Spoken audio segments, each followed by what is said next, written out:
ગમ્મત સાથે જ્ઞાન ચેનલમાં આપ સર્વેનું હાર્દિક સ્વાગત છે। આજે આપણે જોવાના છીએ જીએસઆરટીસી કંડક્ટર અંતર્ગત કોમ્પ્યુટર મેગા લેક્ચર, જેમાં ખૂબ જ આપણે મહત્ત્વના પ્રશ્નો જોવાના છે, સાથે સાથે જે પૂછાય તેવા મોસ્ટ આઈએમપી ટોપિક પણ જોવાનો છે। જો તમે આપણી ચેનલ પર ફર્સ્ટ ટાઈમ વિઝિટ કરતા હો તો ગમ્મત સાથે જ્ઞાન ચેનલને લાઇક કરી દેજો, શેર કરી દેજો, સબસ્ક્રાઈબ કરી દેજો। જેટલા પણ આપણે લેક્ચર લીધા છે તે બહુ બધા વિદ્યાર્થીઓએ જોયેલા છે। કોમ્પ્યુટરનો એક લેક્ચર તો 9000 વિદ્યાર્થીઓએ જોયેલ છે, બરાબર।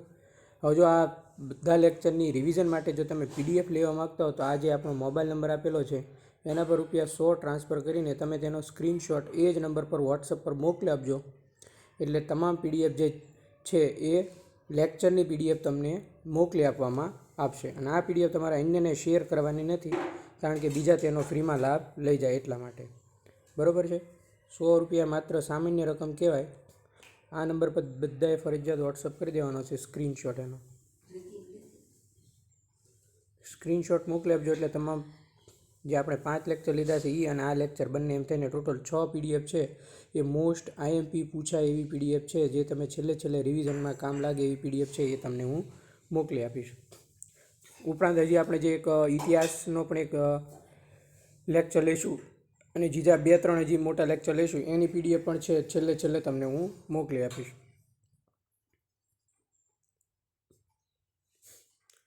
આ છે, માનો કે આવી રીતે પરીક્ષામાં પૂછવું હોય તો એમાં તમને પૂછ્યા હોય 4 ઓપ્શન આપ્યા હોય તો આમાં અહીંયા MNG છે એ યુઝર નેમ છે, આને @ નિશાની કહેવામાં આવે છે। જે જીમેલ લખેલું છે એને હોસ્ટ નેમ એટલે કે સર્વિસ પ્રોવાઈડર નેમ તરીકે ઓળખવામાં આવે છે, અને આ .com છે એને ડોમેન નેમ કહેવામાં આવે છે। પરીક્ષામાં તમે આવી રીતે પૂછ્યું હોય તે જીમેલ mng@gmail.comમાં જીમેલ શું છે આવું પૂછે તો પરીક્ષામાં એને શું કહેવાય? Host name. mng@gmail.com શું છે આવું તમને પૂછે તો એ આવશે ડોમેઇન નેમ, બરાબર છે। અને આ તો બધાને ખબર છે કે આ @ નિશાની છે। ફર્સ્ટ હોય હંમેશા શું હોય? યુઝર નેમ હોય। શું હોય? User name. User name @ host name domain, એટલું તમારે યાદ રાખવાનું। યુઝર નેમ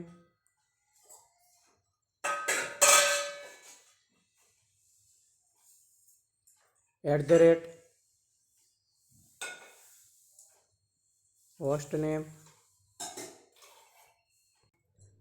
ડોમેન, આટલું તમારે ક્રમમાં યાદ રાખવાનું છે। User name @ host name domain. ખૂબ જ અગત્યના ડોમેન, આમાંથી એક ડોમેનનો પ્રશ્ન હશે ને હશે। .ઇન્ફોર્મેશન છે, ઇન્ફોર્મેશન એટલે માહિતી માટેનું છે। .info, .mil છે મિલિટરી માટેનું છે। .ઇન્ટરનેટ છે આંતરરાષ્ટ્રીય સંસ્થાઓ માટેનું છે। .INT, .aero છે વિમાન સેવા આપતી સંસ્થાઓ માટે છે। .coop છે એ સહકારી સંસ્થાઓ માટે છે, બરાબર છે। .info છે ઇન્ફોર્મેશન માહિતી। .mil એ મિલિટરી માટે। .int એ આંતરરાષ્ટ્રીય સંસ્થાઓ માટે। .aero વિમાન સેવા આપતી સંસ્થાઓ માટે। .coop સહકારી સંસ્થાઓ માટે। આમાંથી એક હશે ને હશે 100%। .com છે તે કોમર્શિયલ વ્યવસાય માટે છે। .ગવર્મેન્ટ છે તે ગવર્મેન્ટ અને સરકારી માટે છે। .edu છે તે એજ્યુકેશનલ શૈક્ષણિક માટે છે, અને .org એ ઓર્ગેનાઇઝેશન, અહીંયા ઓર્ગેનાઇઝેશન આવશે, સંસ્થા માટે છે, અને .net છે નેટવર્ક રિસોર્સ માટે આવશે, બરાબર છે। તો વિદ્યાર્થી મિત્રો આ બધા હતા ડોમેઇન, શું કહેવાય? Domain name. આપણે જે .com આવે ને લાસ્ટ હોય હંમેશા ડોમેન હોય, ડોમેનની આગળ હોસ્ટ નેમ હોય, પછી @ આવવાના, શરૂઆત યુઝર નેમથી થાય, પછી @ આવે, આપણે આગળ જોઈ ગયા ને તેમ, બરાબર। યુઝર નેમ @ જીમેલ, આમાંથી એક માર્ક બેઠો હશે ને હશે 100%,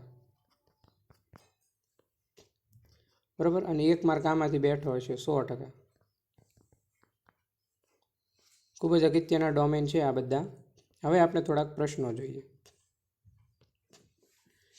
HTML નો ઉપયોગ છે શેના માટે થાય છે? તો HTML નો ઉપયોગ છે વિદ્યાર્થી મિત્રો વેબ પેજ બનાવવા માટે થાય છે। એમાં ગણતરી નહીં આવે, ગ્રાફ પણ નહીં આવે, ડન છે।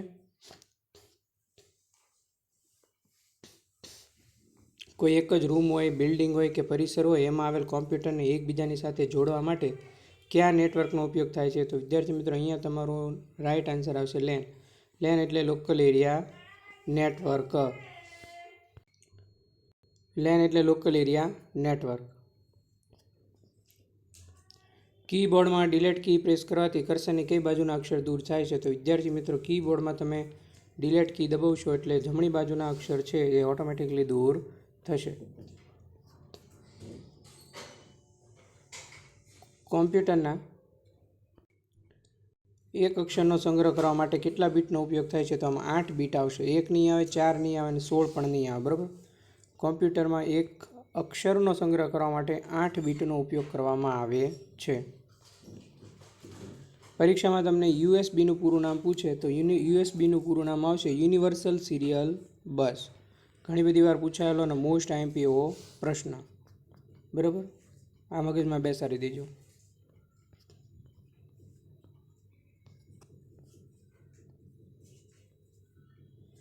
MS વર્ડમાં ટાઈપ કરેલી માહિતીમાં સુધારા વધારા કરવાની પ્રક્રિયા હોય એને એડિટિંગ કહેવામાં આવે છે. શું કહેવામાં આવે છે? એડિટિંગ. આપણે જે કોઈ પણ વર્ડ હોય એમાંથી કંઈ ભૂલ થઈ હોય તો એમાં આપણે સુધારા વધારા કરીએ. એમને આપણે સિમ્પલી ઓપ્શન જોતાં જ ખબર પડી જવું જોઈએ કે ડિલેટિંગ ના આવે.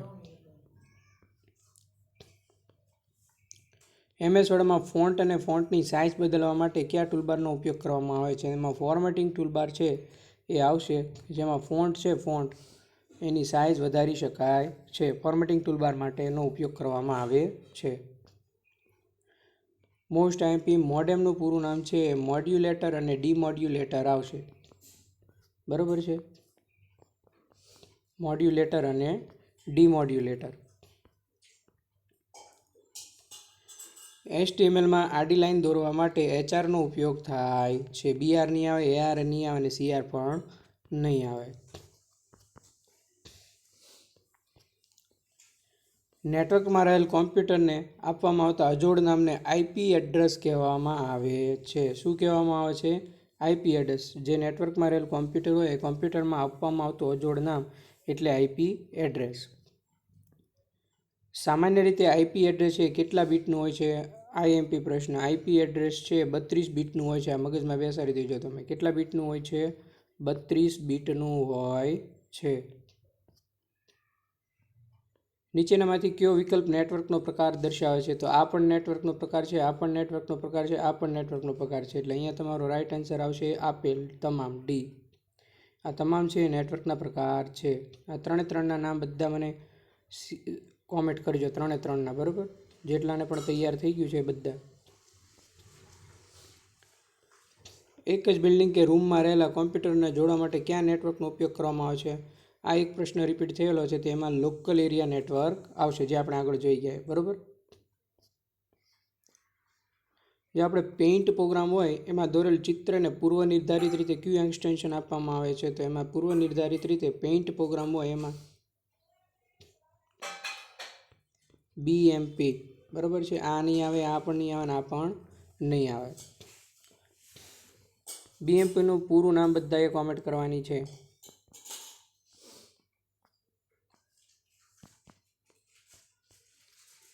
નીચેનામાંથી એક ઓપ્શન એસેસરીઝના ગ્રુપમાં જોવા મળતું નથી. તો વિદ્યાર્થી મિત્રો અહીંયા છે, આ જોવા મળે છે, આ પણ જોવા મળે છે અને આ પણ જોવા મળે છે. પબ્લિશર છે એ નહીં આવે, એટલે એ તમારો રાઈટ આન્સર આવશે.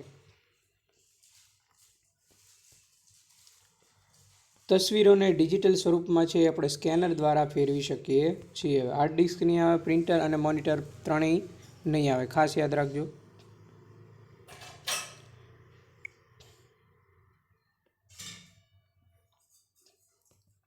HTMLમાં ફાઇલનું આઉટપુટ જોવા માટે શેનો ઉપયોગ થાય છે? તો કે HTMLમાં ફાઇલનું આઉટપુટ જોવા માટે વેબ બ્રાઉઝરનો ઉપયોગ થાય છે. HTMLનું પૂરું નામ બધાએ કોમેન્ટ કરવાનું છે. બહુ બધી વાર પરીક્ષામાં પૂછાયેલો પ્રશ્ન છે. પૂરું નામ, બરોબર, HTMLનું.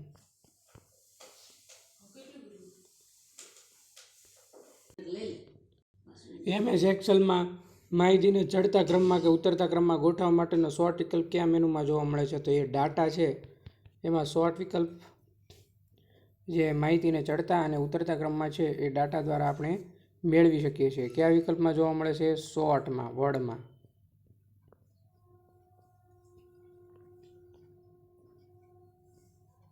એક્સેલ ફોર્મ્યુલાની શરૂઆત કઈ નિશાનીથી કરવામાં આવે છે? આપણે બધાને કહીએ છીએ બરાબર સમથી આપણે શરૂઆત થાય. બરાબર, સરવાળો કરવો હોય તો અહીંયા બરાબરની ફોર્મ્યુલા આવશે. આ ત્રણેય નહીં આવે.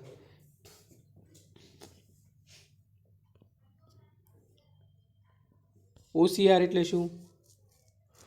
ત્રણ ઓપ્શન તમને સેમ લાગતા હશે, પણ ખરેખર OCR એટલે ઓપ્ટિકલ કેરેક્ટર રીડર. આ આવશે. ઓપ્ટિકલ કોડેડ રીડર નહીં આવે, ઓપ્ટિકલ કેરેક્ટર રેકોર્ડર નહીં આવે, ઓપ્શનલ કેરેક્ટર રીડર નહીં આવે. બરાબર. ટ્રેક અને સેક્ટરનો સંબંધ કોની સાથે રહેલો છે? તો કે ટ્રેક અને સેક્ટરનો સંબંધ છે કીબોર્ડ નહીં આવે, માઉસ નહીં આવે અને પ્રિન્ટર પણ નહીં આવે. હાર્ડ ડિસ્ક સાથે છે એ ટ્રેક અને સેક્ટરનો સંબંધ રહેલો છે. કોમ્પ્યુટરમાં હાર્ડ ડિસ્કની સ્પેસ ચેક કરવા માટે કયો વિકલ્પ પસંદ કરવામાં આવે છે? તો ડિસ્ક સ્પેસ. એ તમને જોતાં જ ખ્યાલ આવી જવો જોઈએ. આ પણ નહીં આવે, આ પણ નહીં આવે અને આ પણ નહીં આવે. પ્રિન્ટ ઓપ્શનમાં લેન્ડસ્કેપ છે એ પેજનું ઓરિએન્ટેશન બતાવશે. ફોન્ટ સ્ટાઇલ નહીં આવે, પેપર સાઇઝ નહીં આવે, પેજ લેઆઉટ પણ નહીં આવે. ખાસ મગજમાં ઉતારી દેજો. Page orientation. પોર્ટ્રેટ આપણે કહીએ ને, પોર્ટ્રેટ અને લેન્ડસ્કેપ, આ બંને છે પેજ ઓરિએન્ટેશનના ઓપ્શન છે. PDF એટલે શું? તો PDF એટલે પોર્ટેબલ ડોક્યુમેન્ટ ફોર્મેટ. આપણે જે PDF બનાવીએ તમામ ડોક્યુમેન્ટને, એનું પૂરું નામ છે પોર્ટેબલ ડોક્યુમેન્ટ ફોર્મેટ. નીચેના પૈકી કઈ ફોન્ટની સાઇઝ નથી? તો વિદ્યાર્થી મિત્રો અહીંયા આવશે સુપરસ્ક્રિપ્ટ છે એ ફોન્ટની સાઇઝ નથી. રેગ્યુલર, વૂર, બ્લડ એવું કંઈ પણ નહીં આવે. બરાબર, એટલે આ એક ખાસ મગજમાં બેસાડી દેજો. તો વિદ્યાર્થી મિત્રો આ બધા જ પ્રશ્નો તમને મોસ્ટ આઈએમપીને પૂછાય તેવા પ્રશ્નો છે, અને આ ખાસ કરીને આ તો તમને પૂછાશે 100%. આમાંથી તમારે 1 માર્ક બેઠો આવશે. બરાબર, અને 1 માર્ક આમાંથી આવશે બેઠો. તો આ તમામ 5-6 લેક્ચર આપણે 5 ને આ સાથે 6 લેક્ચર લીધા છે. બરાબર, આ 6 લેક્ચરની જો PDF તમે લેવા માગતા હો તો આ મારો નંબર છે, એના પર તમારે ₹100 ટ્રાન્સફર કરી સ્ક્રીનશોટ એ જ નંબર પર વોટ્સઅપ કરીને મોકલી આપવાનો રહેશે, જેથી તમામ PDF છે એ મોકલી આપવામાં આવશે. તો વિદ્યાર્થી મિત્રો કેવો લાગ્યો લેક્ચર? સારો લાગ્યો તો લાઇક, શેર અને સબસ્ક્રાઈબ કરવાનું ભૂલતા નહીં. બરાબર, હજી 2-3 લેક્ચર લેવાના છે, એ બંને PDF પણ હું તમને મોકલી આપીશ. એની કોઈ અલગથી ચાર્જ નહીં લાગે. બરાબર, એ ₹100 ₹100 તમામને મોકલી આપીશ. તો થેન્ક યુ મિત્રો. મળીએ નેક્સ્ટ લેક્ચરમાં નવા કન્ટેન્ટ અને નવી વાત સાથે. આભાર.